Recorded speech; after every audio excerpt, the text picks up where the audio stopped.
नमस्कार सभी दर्शकों का मीडिया टॉप 30 न्यूज में स्वागत है। आज हम बात करने वाले हैं अपने देश की भारत की शिक्षा नीति नेशनल एजुकेशन पॉलिसी पर। भारत की शिक्षा नीति पर कई बार संशोधन किया जा चुका है। कहा जाता है कि किसी भी कानून में, किसी भी नीति में संशोधन समय के बदलाव को देखते हुए किया जाना चाहिए, जिससे कि जिसके लिए नीति बनाई गई हो उसको सुविधा मिल सके।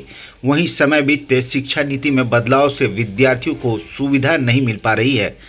पूर्व में जहां भारत में शिक्षा प्राप्त करने के लिए पूरे विश्व से लोग आते थे, भारत में कई विश्वविद्यालय आक्रमणकारियों की भेंट चढ़ चुका है, जिसका आज भी प्रमाण मौजूद है। नालंदा विश्वविद्यालय, जहां लोग पूरे विश्व से शिक्षा ग्रहण करने आते थे, वो आज खंडहर में तब्दील हो चुका है। कई बार शिक्षा नीति में संशोधन के बाद की स्थिति यह बनी हुई है कि लोग भारत से अन्य देशों में जाने के लिए मजबूर हो गए हैं। आपको बता दूं कि शिक्षा प्राप्त करने गए विदेशों में भारतीय छात्र बहुत कम लौटते हैं, क्योंकि वहाँ की व्यवस्था भारत की व्यवस्था से आज कई गुना प्रबल है। आपको बता दूं कि विश्व की कई बड़ी कंपनियां जो अपने आप को विश्व की बड़ी कंपनियां होने का दावा करती है, उस कंपनी में भारतीय विद्यार्थियों का अहम रोल देखा जा सकता है। भारत की शिक्षा नीति की आज दशा यह बनी हुई है कि विद्यार्थी कितना भी काबिल क्यों न हो, उसको कई कारणों से पीछे रहना पड़ता है, जिसका एक मुख्य कारण आरक्षण देखा जा रहा है।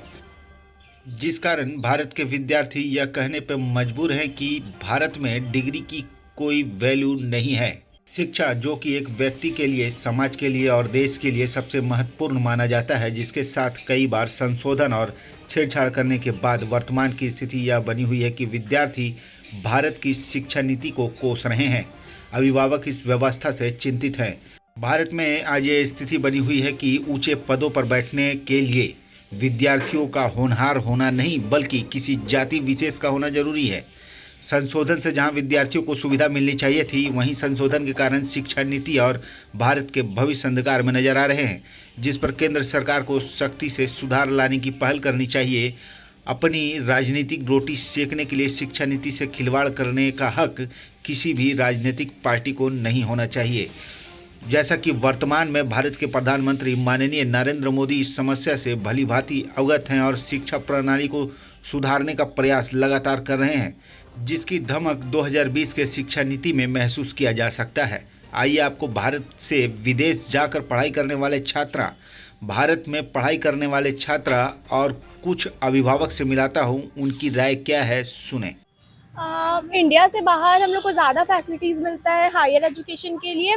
डिग्री लेते ही साथ जॉब रिप्लेसमेंट मिल जाता है, बट यहाँ इंडिया में वैसा कुछ नहीं है। यहाँ क्या दिक्कतें आती हैं? यहाँ पे डिग्री लेने के बाद भी इधर उधर दिक्कत होता है। मतलब बाई चांस जॉब के लिए ना जॉब जल्दी मिल पाता है, ना कुछ मिल पाता है। आई थिंक इंडिया में डिग्री का कोई वैल्यू ही नहीं है। क्या होना चाहिए यहाँ, किस तरह का बदलाव होना चाहिए? आप बाहर पढ़ते पढ़ते अर्निंग करते हैं, मतलब अदर कंट्रीज के बच्चे, और यहाँ पे सिर्फ खाली बच्चे लोग यहाँ पढ़ाई की डिग्री मिला, जॉब के लिए अप्लाई करो तो नहीं मिलता, फिर शादी वादी हम लोग कर देते पेरेंट्स लोग। करना चाहिए स्टूडेंट्स के लिए पढ़ते पढ़ते अर्निंग का भी कुछ होना चाहिए।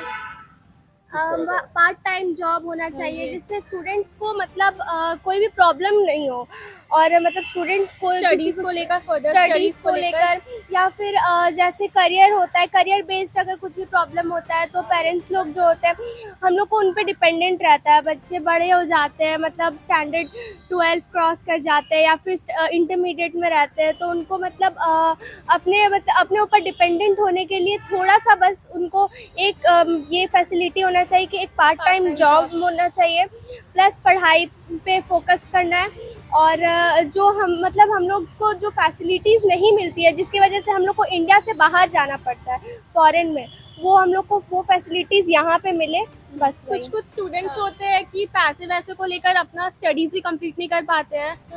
इंडिया में बहुत ऐसे होते हैं कि जो चाहते हैं हुए भी नहीं पढ़ पाते हैं, वो सबको फैसिलिटीज़ मिले चाहिए। हाँ, पहले अपना नाम बताइए। मेरा नाम गुरमीत कौर है। आपने पढ़ाई के लिए विदेश को ही क्यों चुना? मैंने पढ़ाई के लिए विदेश इसीलिए चुना क्योंकि मुझे ऐसा लगता है कि विदेश में हमें ज़्यादा ऑप्शंस मिलेंगे, ज़्यादा डेवलपमेंट मिलेगा इंडिया से ज़्यादा। यहाँ की पढ़ाई और विदेश की पढ़ाई में क्या अंतर लगता है? सबसे ज़्यादा मुझे ये डिफरेंस लगता है कि विदेश की पढ़ाई के बाद जो हमें पैकेजेस मिलते हैं इंडिया के कंपैरिजन में वो बहुत ही अच्छे होते हैं। जैसे मान लीजिए अगर मैंने कितने भी पैसे लगाए हैं मुझे उसी हिसाब का जॉब पैकेज मिलेगा। विदेश की पढ़ाई की क्वालिटी इंडिया की पढ़ाई की क्वालिटी से ज़्यादा बेहतर है क्योंकि वहाँ पर ज़्यादा अच्छे प्रोफेशनल्स हैं जो हमें टॉप टॉप प्रोफेशनल ट्रेनिंग्स देते हैं।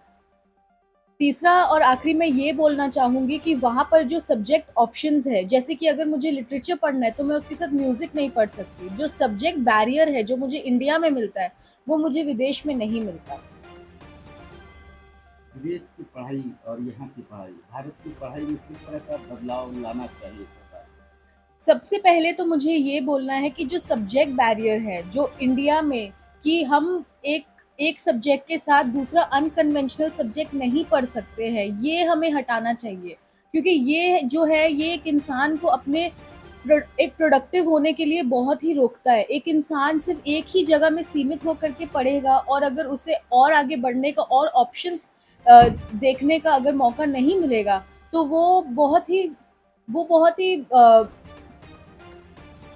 वीक हो जाएगा, वो बहुत ही उसकी सीमित हो जाएगी सीमा। अगर हमें ज़्यादा ऑप्शंस मिलेंगे, जैसे कि अगर हम सब्जेक्ट्स मिक्स कर सकें, तो वो हमारे लिए बहुत ही एक नया ही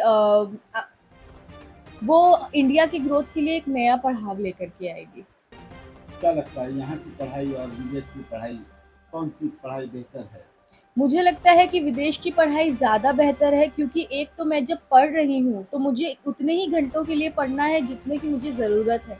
मुझे पूरा दिन कॉलेज में रहने की ज़रूरत नहीं है।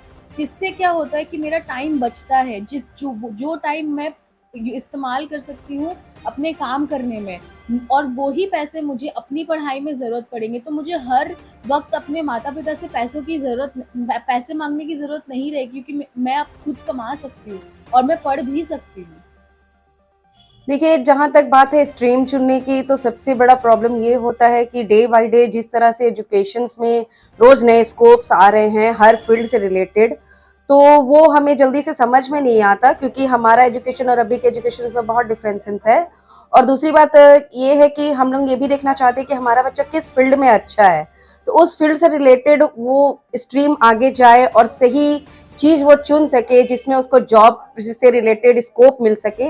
ये सब चुनने में और कुछ हमारे बजट से भी रिलेटेड होना चाहिए। बहुत ज़्यादा हायर एजुकेशन में बहुत ज़्यादा पैसे लगते हैं, तो अच्छी इंस्टीट्यूट चुनना, अच्छे कोचिंग सेंटर को चुनना, अच्छा कोर्स चुनना, ये सब चुनने में थोड़ी प्रॉब्लम होती है। देखिए, पहले क्या था कि एक जनरल मैट्रिक, इंटर और ग्रेजुएशन करने के बाद लोग फील्ड में जाते थे, ये करना है वो करना है, इतना सारा कोर्स नहीं होता था।